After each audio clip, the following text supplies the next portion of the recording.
All right, let's dive right into this explainer. Today we're looking at something absolutely fascinating about human behavior.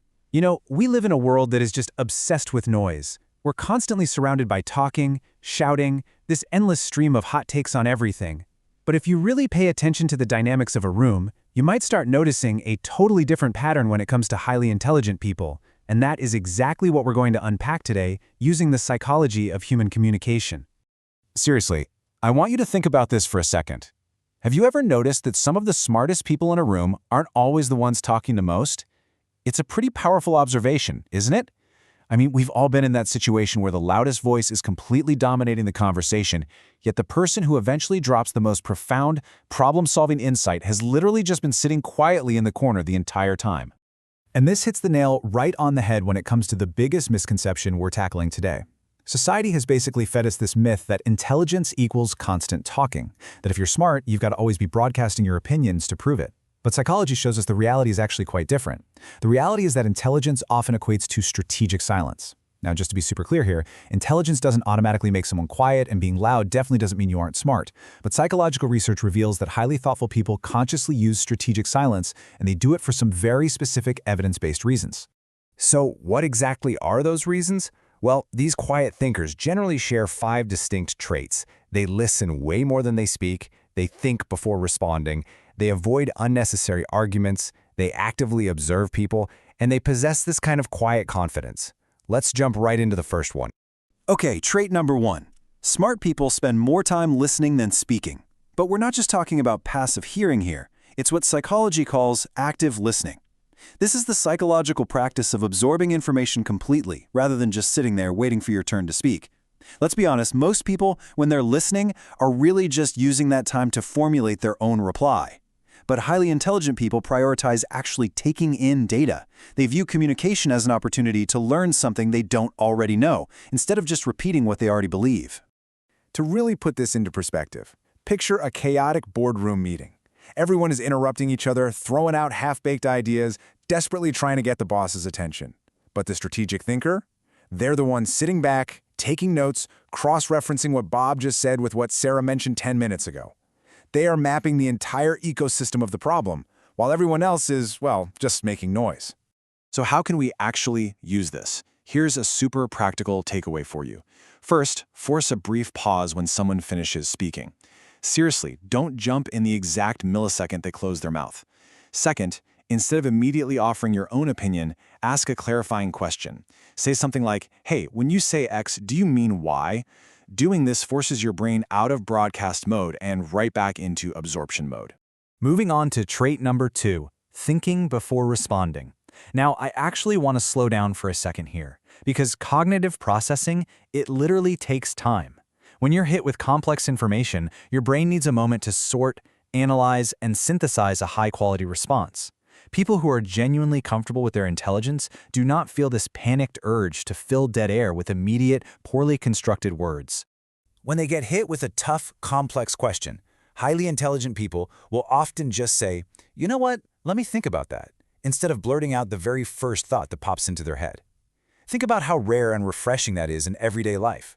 For most of us, if someone asks a really hard question, our instinct is to just start talking and kind of figure out our point along the way.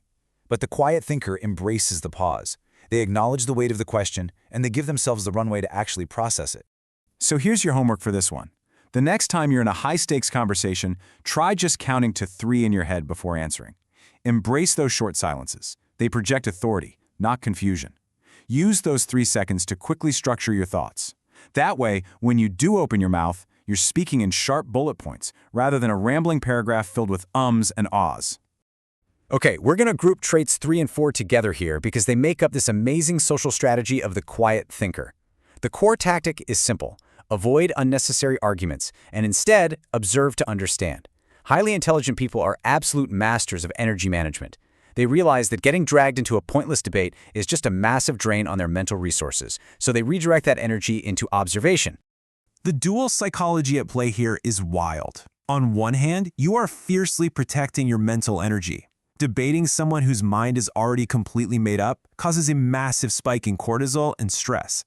But on the other hand, by stepping back into silence, you transform into a behavioral data gatherer. You start watching body language, tone of voice, power dynamics. You're basically learning the hidden rules of the room while everyone else is distracted by the argument. You see this dynamic play out all the time, right? You've got the debater who burns an incredible amount of energy just to stroke their own ego and be perceived as right. I mean, we all have that one coworker who just loves the sound of their own voice. But then you have the observer, quietly learning everyone's underlying motives. Imagine two coworkers arguing over a minor project detail. The debater is flushed, defensive, ego entirely on the line. The observer is just watching. And they realize that coworker A isn't actually upset about the project detail at all. They're just stressed about a looming deadline. The observer solves the root problem later, while the debaters just exhaust each other. So how do we put this into practice? Here's the lesson. Step 1. Spot those unwinnable arguments early on.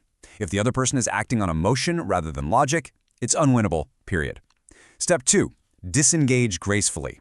You can literally just say, "That's an interesting perspective. I'll have to think about that." And step 3. Shift straight into observer mode. Watch how people react, watch who interrupts whom, use your silence to become the absolute most socially aware person in the room.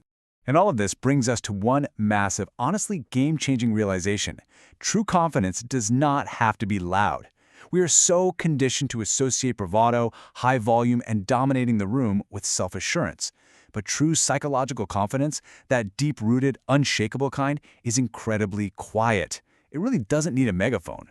Which brings us to trait number 5, quiet confidence. It's this deep understanding of your own inherent value and expertise without that burning urge to constantly broadcast it to the world. Psychologically speaking, this is about having an internal locus of evaluation. That means you judge your own worth based on your own internal standards, not on external applause. People who lack this, they constantly speak up to seek validation, just to prove to everyone that they belong.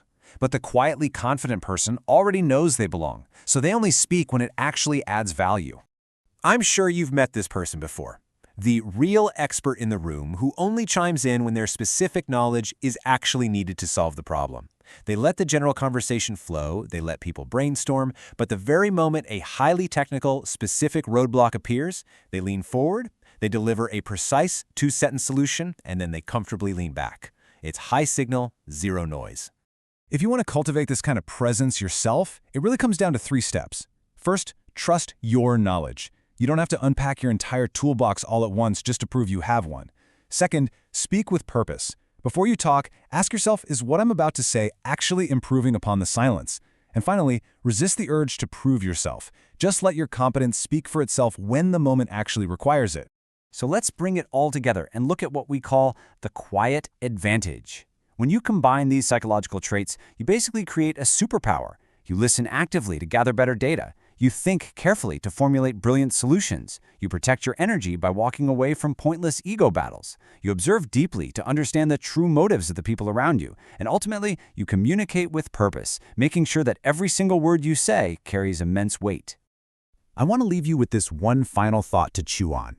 How are you going to communicate with purpose today? The next time you find yourself in a meeting, at a dinner party, or even in a tense conversation, I challenge you to try out the quiet advantage. Let the noise wash over you. Embrace that strategic silence, and just see how much smarter your interactions become. Thanks so much for joining me on this explainer, and I'll catch you in the next one.